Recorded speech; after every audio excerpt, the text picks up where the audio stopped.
is about. So I was reading this handbook of WHO Handbook of Guideline Development, which was of second edition, and it is around 180 pages, and it is about how WHO staff can develop guideline, or what steps do they follow, and what procedure everyone has to learn in order to create new guidelines. So there is this thing, there are different types of guidelines. There are four main types of guidelines. That is interim guidelines, standard guideline, consolidated guideline, rapid advice guideline. So the interim guideline is usually the data collected over the span of uh, 9 to 16 months around, and it can have a systematic evidence, or the data is collected usually in a long period of time, but not that long. Just we have to make guidelines within a 6 month, then the interim guideline procedure will be used. The second is the consolidated guideline. The consolidated guidelines, usually it's a long, the review procedure of the data and everything is long, that is 1 to 2 years. And the consolidated guidance usually use bibliography, very systematic analysis, whereas meta-analysis, not meta-analysis they use because it has less effect, but systematic analysis, even they go for synthesizing the new systematic analysis for that guideline development. That will be a consolidated guidelines. The third is the standard guideline developments, which is around 16 months, and it also follows all the procedure uh, with less period of time than consolidated guidelines. Consolidated guidelines, think as it is like an book, one book which is spark that detail everything given from introduction, burden, prevalence to intervention, outcome, and everything. And all other guidelines consider rapid advice guidelines, which has to be formed within days or weeks in case of there is outbreak such as COVID-19 outbreak or Ebola outbreak. Then the WHO has to step forward and do something in that matter. And there is uncertainty or chaos in the world going on, and WHO, everyone is asking for WHO to create something to how we can manage this situation. Then they have to produce a rapid advice guidelines, which is developed within days to weeks. So they did not, that time, within days or weeks, it is not possible to review any systematic analysis or synthesize systematic analysis. So they just go for whatever data is available. There can be wrong data, but they are just in the testing procedure. No one knows in the world what is how to solve that problem. So based on the evidence, WHO, whatever they can collect, as fast as they can collect, they develop rapid advice guidelines. So it can be wrong or it can be changed. They don't go for certainty, they go for we suggest, not we recommend. Recommendation is a strong word when we have a strong confidence in a systematic review or systematic meta-analysis. When we have strong confidence in our evidence, we go for word recommendation. So this is about four types of guidelines. And then there is how these guidelines are formed. So the first is we go for planning the proposal. Planning the proposal, basically how we prepare the synopsis.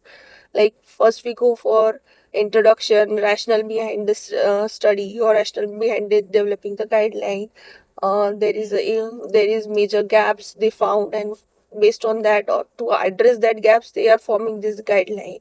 Then they'll go for methodology, how they are going to collect the data, how what is with the sample size. Like we do the synopsis, the same procedure will go for planning the proposal. Data, methodology, steps will see, a question will be formed, research question, as we do in the synopsis, that primary and secondary research question.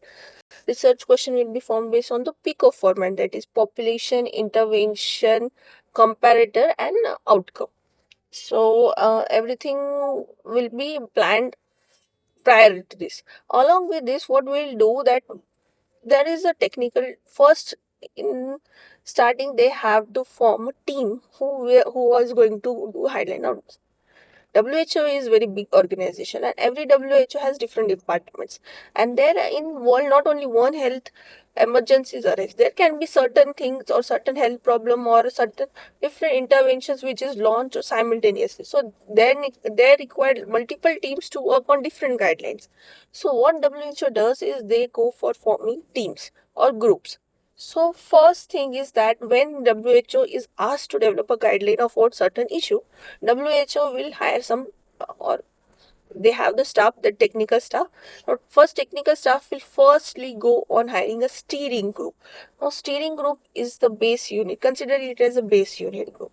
Now what steering group? No, not more than 4 to 10 members, because the less they are, the more function or more allocation will be done. There will be less confusion. So they believe in the policy that less is more. So the steering group will be finalized. Now steering group has all the rights, and that is the base unit, that they are going to be the main factor for making the guidelines. They are going to hire the experts, hire the other teams, hire everyone, whatever need has to be done. They will run errands for everything, whatever has to be done. They will the person who will email the experts, they will the person who will take the meeting of the expert, carry everything will done by the steering group. Then the steering group of 4 to 10 members will hire guideline development group. So guideline development group or panel is consist of 15 to 16 of experts. 15 to 16 experts from different department will be there. So some person is expert in public health, or the guideline is related to child care, so pediatrician will be involved, gynec person will be involved, public health person will be a physician, everyone, whatever the thing is, they'll take experts from every field. The person who has done systematic analysis, they'll take also that.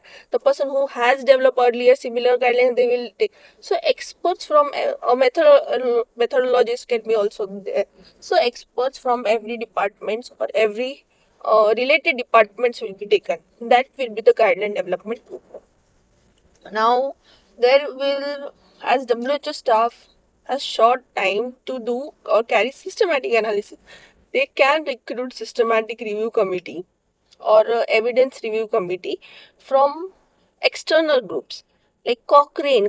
They can hire Cochrane library persons to carry systematic analysis or synthesize systematic analysis, or any other platforms which can do the systematic analysis from them because of short of time, or maybe they can also conduct that. Then there is also methodologist. Methodologist is required who will sit with the chair in assessing the outcome.